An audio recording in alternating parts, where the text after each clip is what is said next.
Ito yung gusto ng Diyos. Ano man ang pinagdadaanan mo, God wants you to move forward. Kung ikaw ay nagkasakit, nagdumaan sa problema, bumagsak ang negosyo, nawalan ng trabaho, o ano man ang pinagdadaanan mo ngayon, isa lang ang gusto ng Diyos sa'yo.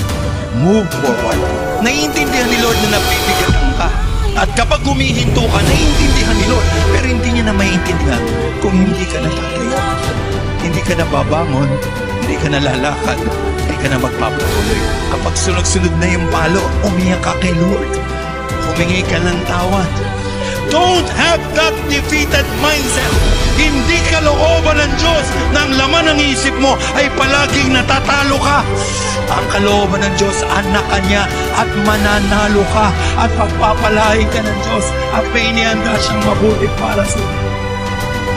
You are not born defeated. You are born a winner. Hindi ka pinanganak para matalo. Pinanganak ka para magtagumpay sa harapan ng atin. No! We are more than conquerors through Him. Lakas! Jesus Christ will love us. Maraming bigat, dala-dala tayo. Pero tandaan mo, kahit na mabigat ang buhay, basta kasama mo ang Diyos, tagumpay ka pa rin na lumalaban sa lahat ng bigat ng buhay. Can I hear amen?